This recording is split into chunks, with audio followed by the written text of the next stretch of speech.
Currently high prices for oil and gas, which are generated by US ban of Russian oil, as well as concerns about Russian gas deliveries to Europe, provide additional incentives for the investment into renewable technologies.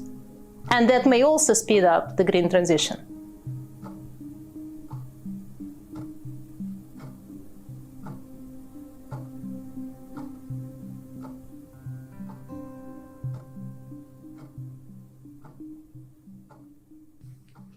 Well, the current European growth strategy, so-called Green Deal, aims at making Europe climate neutral by 2050.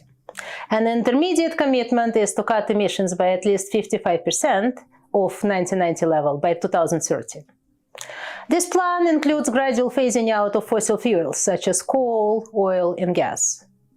Out of these three, gas is the one with the lowest carbon intensity, so it is often referred to as transition fuel, meaning transition from fossil fuel-based to renewable energy. And indeed, if you look at the recent EU taxonomy defining green economic activities, it listed natural gas-based power generation among sustainable activities. While this decision is widely seen as somewhat controversial, it illustrates the perceived role of gas in energy transition. However, more than 80% of EU gas consumption is imported, and Russia has been the largest supplier for a while, with 46% share in net imports in 2020. In this way, Russian gas imports may indeed have sizable implications for EU green transition.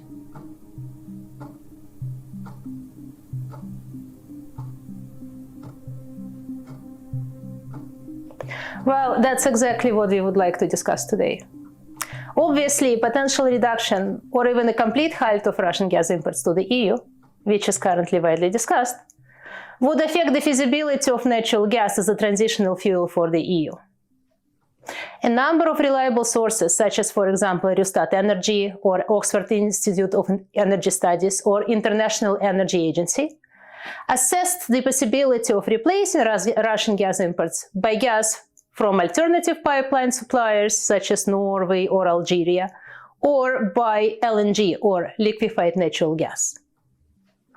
While the sources differ in their assessment of the volumes of gas that could be obtained via these alternative sources, they all agree that full substitution of gas for gas is unlikely, and that the missing gas gap is to be covered by a switch to alternative types of energy. Given the green transition agenda, the set of natural candidates starts with renewables, such as wind, solar, and biofuels. Actually, the 2022 increase in capacity in solar and wind, in combination with hopefully favorable weather conditions, may increase electricity generation for these sources by 5 to 15% relative to 2021. Additionally, currently high prices for oil and gas, which are generated by US ban of Russian oil, as well as concerns about Russian gas deliveries to Europe, provide additional incentives for the investment into renewable technologies. And that may also speed up the green transition.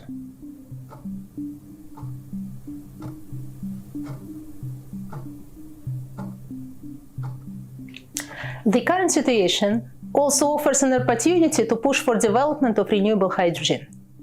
That is, hydrogen that is produced from water electrolysis with zero carbon electricity. The resulting hydrogen can be used in power generation, it can be used in transportation, it can also be used in other industrial sectors.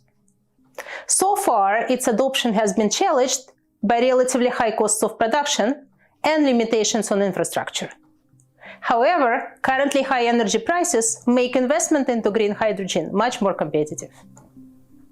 While the deployment of it is likely to take time, green or low carbon hydrogen will be an important contributor to speeding up the green transition in the EU.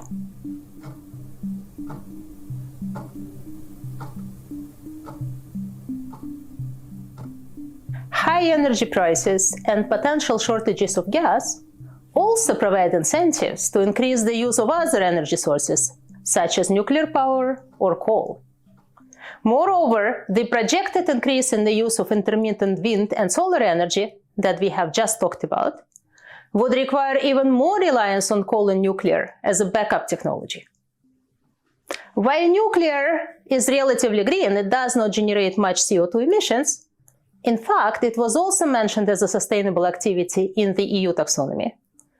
Critics are concerned about the risks of nuclear accidents and storage of nuclear waste.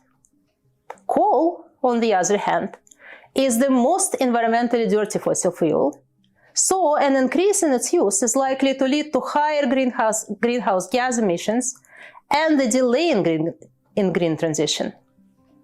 Moreover, EU member states with high share of coal in their energy mix are also the countries that are more likely to be affected by disruption of Russian gas supplies.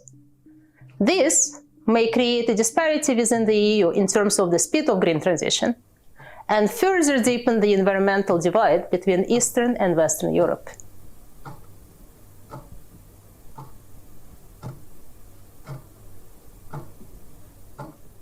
Well, the effect of green transition more globally is likely to be in parallel with those that we just discussed. High oil and gas prices are likely to push for greener technologies in the developed world.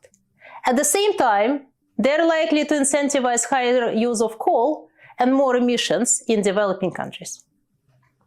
Moreover, if you think about eventual speeding up of green transition in Europe, it will also make dirtier energy sources cheaper due to demand decrease.